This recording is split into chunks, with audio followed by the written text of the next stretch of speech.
ویسر لی امری واحلل عقدۃ من لسانی یفقہوا قولی. آج ہمارے ساتھ جب تک ساحل بھائی نہیں آتے ہمارے ساتھ ہیں ڈاکٹر حارث شہباز.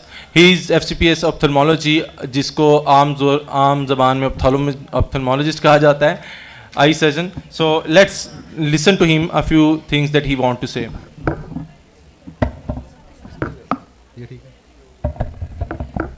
السلام علیکم. ویسے اوریجنلی تو میرا پلان یہ تھا کہ میں نے تفسیر کمپٹیشن میں پارٹیسپیٹ کرنا تھا, لیکن میں ڈیوٹی پہ تھا تو آ نہیں سکا ٹائم سے. تو میں نے سورہ عادیات پریزنٹ کرنی تھی, تو اب اللہ کی طرف سے ٹائم مل گیا تو میں کرنا چاہوں گا. اعوذ باللہ من الشیطان الرجیم, بسم اللہ الرحمن الرحیم. رب اشرح لی صدری ویسر لی امری واحلل عقدۃ من لسانی یفقہوا قولی. ترجمہ. قسم ہے ان گھوڑوں کی جو پھنکاریں مارتے ہوئے دوڑتے ہیں, پھر اپنی ٹاپوں سے چنگاریاں جھاڑتے ہیں, پھر صبح سویرے چھاپا مارتے ہیں, پھر اس موقع پر گرد و غبار اڑاتے ہیں, پھر اسی حالت میں کسی مجمع کے اندر جا گھستے ہیں. اب کبھی ہم نے سوچا کہ اللہ تعالیٰ نے یہاں پہ گھوڑوں کی قسم کیوں کھائی ہے؟ مطلب کیا ریزن ہے اس ساری چیز کی قسم کھانے کی؟ قرآن میں قسمیں جو کھائی گئی ہیں وہ کسی رینڈم بیس پہ تو نہیں ہے نا, کہ ایسا تو نہیں ہوگا کہ مطلب جو بھی چیز تھی اس کی قسم کھا لی گئی. نہیں, کوئی نہ کوئی ریزن ہے اس کے پیچھے. تو یہ جو ساری آیات آ رہی ہیں, اس کے بعد جو اگلی آیت ہے وہ ڈیفائن کرتی ہے کہ اللہ تعالیٰ نے کیوں قسم کھائی ہے گھوڑوں کی. آگے اللہ نے کہا حقیقت یہ ہے کہ انسان اپنے رب کا بڑا ناشکر ہے. اب اللہ تعالیٰ نے ایکچولی گھوڑوں کی قسم اس لیے کھائی ہے کیونکہ گھوڑا وفادار ہوتا ہے. اب اللہ تعالیٰ نے جو ان کے سارے جو اوصاف بتائے نا گھوڑوں کے ان آیات کے اندر, وہ یہ بتایا کہ اپنی ٹانپوں سے چنگاڑیاں جھاڑتے ہیں. مطلب یہ کہ بڑے مشکل پتھریلے راستے پہ ان کا گزر ہوتا ہے, لیکن اپنے مالک کے ساتھ وہ جاتے ہیں.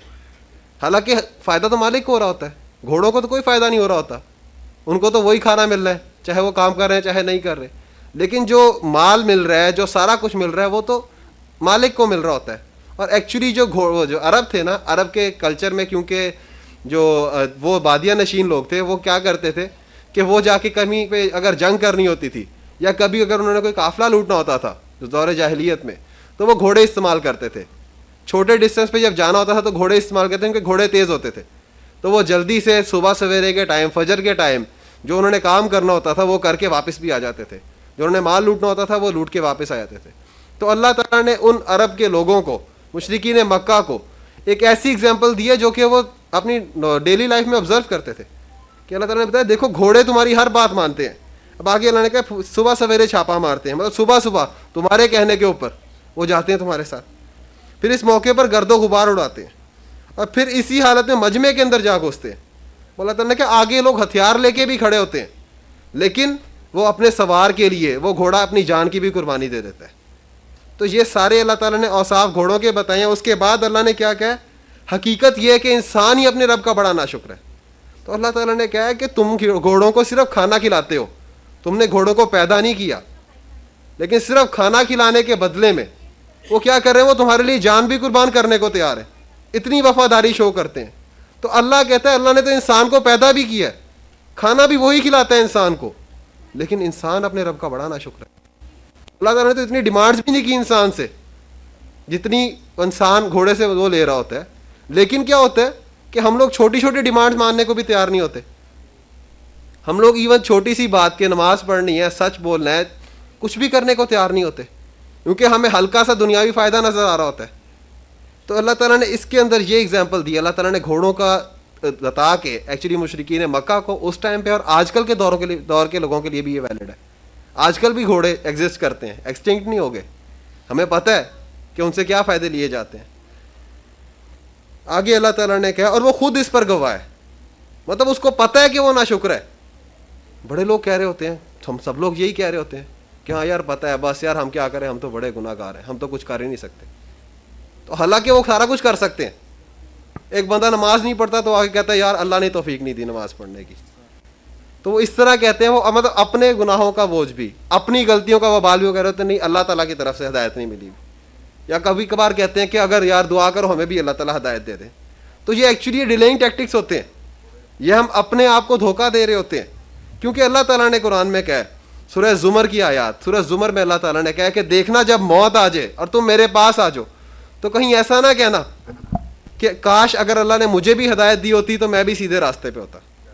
یہ تو ہم ساروں کا ایکسکیوز مر گیا جو ہم لوگ سوچتے تھے کہ یار اللہ تعالیٰ کو جا کے یہ کہیں گے اللہ تو نے ہدایت نہیں دی ہمیں, یا اللہ شیطان نے ہمیں گمراہ کر دیا. اللہ تعالیٰ نے کہا شاید یہ بھی اللہ تعالیٰ نے بتایا ہوا ہے قیامت والے دن جو انسان شیطان پہ ڈال رہا ہوگا نا, سورہ ابراہیم ورس نمبر 22 میں اللہ تعالیٰ نے یہ بات کی ہے کہ جو قیامت والے دن شیطان کے اوپر ڈال رہا ہوگا نا, تو شیطان اسے کہے گا بھائی یہ سارے کام تو نے خود کیے ہیں, میں نے صرف تجھے مشورہ دیا تھا, تو نے میری بات مان لی, میں نے تجھے زبردستی تو نہیں کروایا تھا.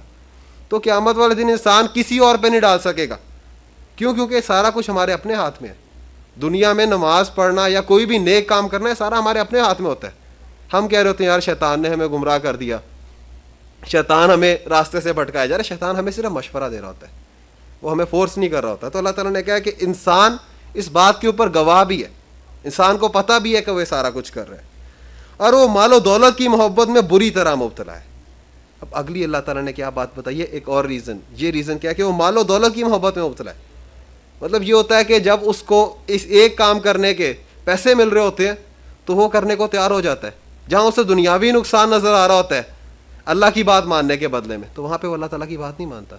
جس کی ایک ایگزامپل میں نے سنی تھی جو مجھے بڑی اچھی لگی, وہ یہ تھا کہ اگر فجر کی نماز پڑھنے کے اوپر گورنمنٹ اناؤنس کر دے نا کہ ہر بندے کو 1 لاکھ روپے ملیں گے جو فجر کی نماز پڑھے گا, تو کہتے پوری دنیا کے شیطان مل جائیں, بلکہ سب سے بڑا شیطان بھی آ جائے نا, تو کسی پاکستانی کی فجر کی نماز نہیں قضا کروا سکتا. کیوں؟ کیونکہ اسے دنیاوی فائدہ نظر آ رہا ہے.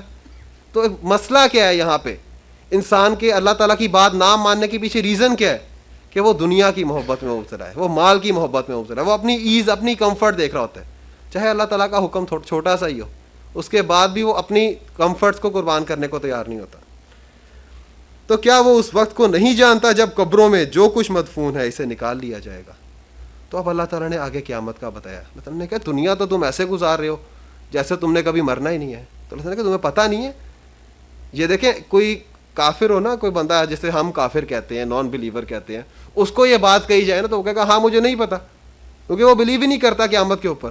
لیکن جو مسلمان ہے, جو سارے کلیم کرتے ہیں کہ ہم قیامت کے اوپر بلیو کرتے ہیں, ہم آخرت کے دن پہ بلیو کرتے ہیں, اس کو جب یہ بات سنائی دے تو اس کو ڈر جانا چاہیے کہ اللہ تعالیٰ کہہ رہا ہے تمہیں پتہ نہیں ہے کہ قیامت والے دن اللہ تعالیٰ کے سامنے پیش ہونا ہے. تو قرآن ہمیں یہی بتاتا ہے کہ بار بار ہم اپنے آپ کو اکاؤنٹیبل ٹھہرائیں, ہم اپنے آپ کو اسیس کریں کہ ہم نے اللہ تعالیٰ کے سامنے پیش ہونا ہے. تو جو اللہ تعالیٰ کی ہم سے ریکوائرمنٹ ہے کیا ہم وہ پوری کر رہے ہیں؟ کہیں ایسا تو نہیں ہو رہا کہ ہم اللہ تعالیٰ کی ناشکری کر رہے ہیں. اور ناشکری کا مطلب یہ نہیں ہوتا کہ ہم منہ سے کہتے ہیں کہ یا اللہ مطلب ہم تیرا شکر نہیں کر رہے.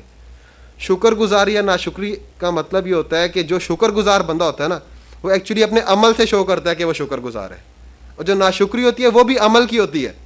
منہ سے ایک بندہ کہتا رہے کہ یار میں بہت تھینک فل ہوں, آپ کا بہت تھینک فل ہوں, اور جب آپ کی بات ماننے کی باری ہے تو وہ بات نہ مانے, یا وہ کلیم کرتا رہے نہیں میں بہت محبت کرتا ہوں, لیکن آپ کی کوئی چھوٹی سی بھی ڈیمانڈ ہو وہ ماننے کو تیار نہ ہو, تو یہ ناشکری نہیں آئے گی نا, منہ سے جو مرضی کہتا رہے وہ. تو اللہ تعالیٰ نے کہا ہے کہ انسان اس بات کو جانتا نہیں ہے کہ جو کچھ قبروں میں ہے وہ نکال لیا جائے گا. اللہ تعالیٰ قیامت کا ریفرنس دے رہے ہیں. اور سینوں میں جو کچھ مخفی ہے اسے برآمد کر کے اس کی جانچ پڑتال کی جائے گی. اب آگے اللہ تعالیٰ کہہ رہے ہیں کہ جو لوگوں نے سینوں میں بھی چھپا کے رکھا ہے نا, وہ منہ سے تو کہہ دیں گے قیامت والے دن کہ یا اللہ ہمیں اس نے گمراہ کر دیا, ہماری یہ مصروفیت تھی, لیکن دل کو تو پتہ ہوتا ہے نا کہ اللہ تعالیٰ کی بات ہم کیوں نہیں مان رہے. دل کو تو پتہ ہوتا ہے کہ ہماری اپنی سستی ہے, پیچھے ہماری اپنی جو ہے جو سیلفش ڈیزائرز ہیں. یقیناً ان کا رب اس روز ان سے خوب باخبر ہوگا. اب اللہ تعالیٰ نے کہا اللہ تعالیٰ کو ہر چیز کا پتہ ہے, جو لوگ ظاہری بہانے کر رہے ہیں وہ بھی, اور جو ان کے دلوں میں مخفی چیزیں ہیں وہ ساری چیزیں اللہ تعالیٰ جانتے ہیں. اور اللہ تعالیٰ قیامت والے دن ہر چیز کو دیکھ کے اس کی بیس پہ حساب کرے گا. جزاکم اللہ خیرا.